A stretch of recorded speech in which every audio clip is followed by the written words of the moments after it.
여러분, 오늘 한 가지 질문으로 시작하고 싶습니다. 하나님이 부르실 때 우리는 그래서로 움직입니까? 아니면 그러나로 도망칩니까? 우리 인생에는 그래서가 있고 또 너무 익숙한 그러나가 있습니다. 오늘 말씀은 딱 3절인데 이 3절 안에 부르심, 사명, 도망, 그리고 하나님의 마음이 다 들어 있습니다. 오늘 이 말씀을 통해 하나님이 우리 각 사람에게 어떻게 말씀하시는지 함께 천천히 걸어가 보겠습니다. 오늘 하나님의 말씀은 요나서 1장 1절부터 3절까지입니다. 여호와의 말씀이 아미떼의 아들 요나에게 임하니라. 이르시되 너는 일어나 저 큰 성읍 니느웨로 가서 그것을 향하여 외치라. 그 악독이 내 앞에 상달되었음이니라 하시니라. 그러나 요나가 여호와의 얼굴을 피하려고 일어나 다시스로 도망하려 하여 욥바로 내려갔더니 마침 다시스로 가는 배를 만난지라. 여호와의 얼굴을 피하여 그들과 함께 다시스로 가려고 배삭을 주고 배에 올랐더라. 아멘. 요나서는 어릴 때부터 참 많이 들었습니다. 큰 물고기, 3일 니느웨. 이 단어만 들어도 그림이 떠오르죠.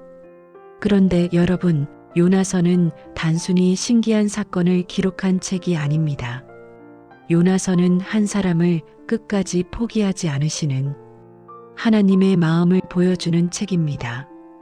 또 동시에 하나님 앞에서 우리 마음이 얼마나 복잡한지, 우리 안에 얼마나 많은 그러나가 있는지를 보여주는 책입니다. 오늘은 1장 1절에서 3절을 중심으로 3가지를 붙잡겠습니다. 1. 하나님의 말씀이 임하는 것은 축복이다. 2. 하나님은 우리를 보냄받은 사람으로 부르신다. 3. 그러나로 도망치는 마음의 뿌리를 보자. 가끔 이런 생각이 들죠. 물고기 뱃속에서 3일? 이게 가능한가? 이거 동화 아니야? 상징 아닐까? 사실 이 질문은 옛날에도 있었습니다. 사람들이 믿기 어렵다고 말했습니다. 그런데 여러분, 요나 이야기가 가장 강하게 사실로 확인되는 지점이 어디냐면 바로 예수님입니다. 예수님께서 표적을 요구하는 사람들에게 이렇게 말씀하셨습니다. 요나의 표적밖에는 보여줄 표적이 없다. 예수님이 요나를 예화로만 말씀하신 게 아니라 요나 사건을 표적으로 증거로 끌어오셨습니다. 그리고 더 충격적인 말씀을 하십니다. 심판 때에 니느웨 사람들이 일어나 이 세대를 정죄하리니 니느웨 사람들은 요나의 전도를 듣고 회개했는데 하나님의 아들이 직접 와도 회개하지 않는 세대를 향해 예수님은 아주 단호하게 말씀하십니다. 여기서 우리가 잡아야 할 핵심은 이겁니다. 요나서는 특이한 사건이 아니라 회개로 부르시는 하나님의 이야기다. 이게 요나서의 첫문입니다. 요나는 어떤 사람이었나요? 본문 1절을 보면 아미떼의 아들 요나라고 소개됩니다. 성경에서 누군가를 누구의 아들로 또박또박 소개할 때는 그냥 인물 소개가 아니라 그 사람의 배경과 영향력이 함께 따라오는 경우가 많습니다. 게다가 요나는 열왕기하에 등장합니다. 요로보암 2세 시대, 요나의 말이 국가의 흐름에도 영향을 주던 선지자였다는 흔적이 있습니다. 여러분, 이게 중요합니다. 요나는 신앙 초보가 아닙니다. 요나는 하나님을 모르는 사람이 아닙니다. 요나는 사명을 처음 받는 사람이 아닙니다. 그런데 그런 요나에게 성경은 3절에서 이렇게 말합니다. 그러나 요나가, 이 한마디가 우리 가슴을 콕 찌릅니다. 요나서 전체를 관통하는 핵심을 한 문장으로 말하면 이겁니다. 하나님의 마음은 한 사람을 향한다.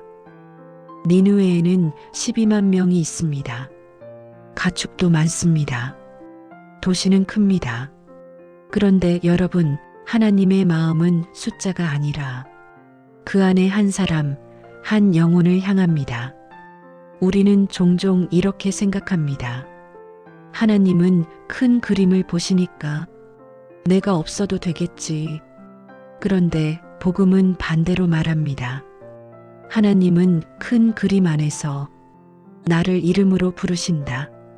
여호와의 말씀이 요나에게 임하니라. 여러분, 이 문장이 오늘 우리에게도 동일합니다. 하나님은 군중 속 한 사람을 찍으십니다. 그리고 부르십니다. 너는 일어나. 여러분, 이 세상에서 가장 큰 축복이 뭘까요? 건강, 재물, 형통? 물론 귀합니다. 그런데 성경이 말하는 진짜 축복 중의 축복은 하나님의 말씀이 내게 들려지는 것입니다. 여러분, 듣는 것과 들려지는 것은 다릅니다. 귀로는 들리는데 마음에는 안 들어올 수 있어요. 앉아는 있는데 내 이야기가 아닌 것처럼 흘러갈 수 있어요. 성경은 하나님의 말씀이 희귀하던 시대를 말합니다. 말씀이 희귀하다는 건 성경책이 없다는 뜻이 아니라 사람의 심령에 말씀이 침투하지 못하는 시대입니다. 반대로 사무엘은 이렇게 고백합니다. 말씀하옵소서 주의 종이 듣겠나이다. 여러분, 이것이 에베네셀의 영성입니다. 하나님이 말하시면 내가 들을 준비가 되어 있는 상태. 예배는 단지 참석하는 행사가 아닙니다. 하나님의 말씀이 나에게 임하는 자리입니다. 오늘 이 말씀을 듣는 여러분 안에 이 고백이 살아나기를 축복합니다. 주님, 오늘 말씀은 나를 위한 말씀입니다. 2절을 보면 너는 일어나 니느웨로 가서 외치라 합니다. 요나는 이방으로 보내진 첫 선교사와 같은 모습입니다. 그리고 여러분, 여기서 중요한 건 이겁니다. 하나님은 누군가만 선교사로 부르지 않으신다. 하나님은 주의 백성을 보내는 사람으로 부르신다. 우리는 선교사 하면 비행기 타고 외국 가는 사람만 떠올립니다. 그런데 여러분, 여러분이 있는 자리에도 니느웨가 있습니다.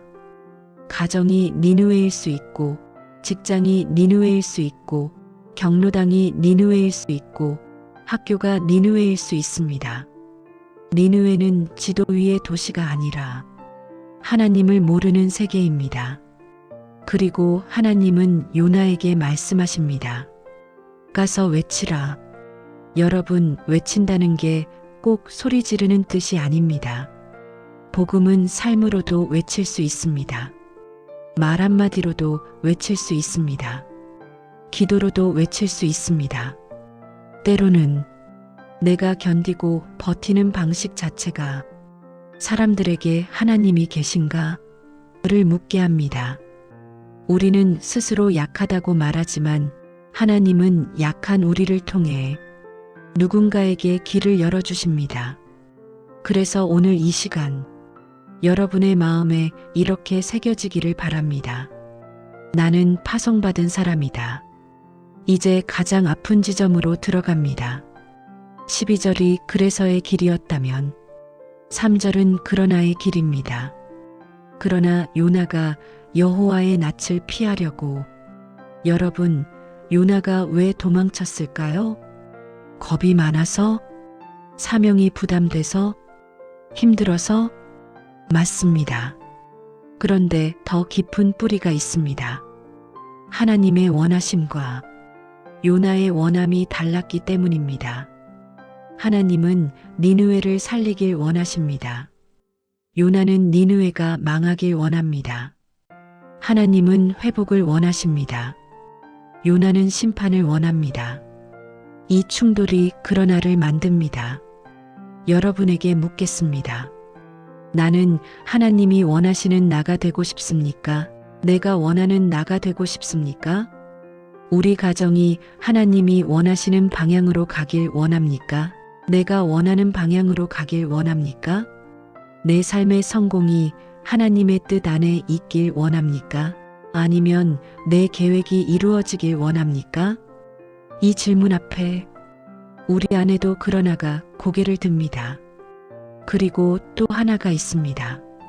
요나는 말씀을 못 들은 사람이 아닙니다. 그런데도 도망쳤습니다. 왜냐하면 사람은 종종 골라 듣기 때문입니다. 듣기 좋은 말은 번개처럼 듣고, 회개하라는 말은 천천히 흘려보내고, 순종하라는 말은 나중에로 미루는 것. 우리도 신앙생활하면서 내가 듣고 싶은 말씀만 고를 때가 있습니다. 그때 인생이 그래서가 아니라 그러나로 갑니다. 여러분, 오늘 세 절의 핵심을 이렇게 정리하겠습니다. 말씀이 내게 임하면 그 자체가 축복이다. 나는 보내심 받은 사람이다. 내 자리에 니느웨가 있다. 그러나가 올라올 때 내 원함을 내려놓고 하나님의 원하심을 붙잡아야 한다. 그리고 마지막으로 오늘 이 한 문장을 여러분께 드립니다. 하나님은 도망치는 사람도 포기하지 않으신다. 오늘 말씀을 들으며 여러분 안에 떠오른 니느웨가 있습니까? 혹은 여러분 안에 여전히 남아있는 그러나가 있습니까?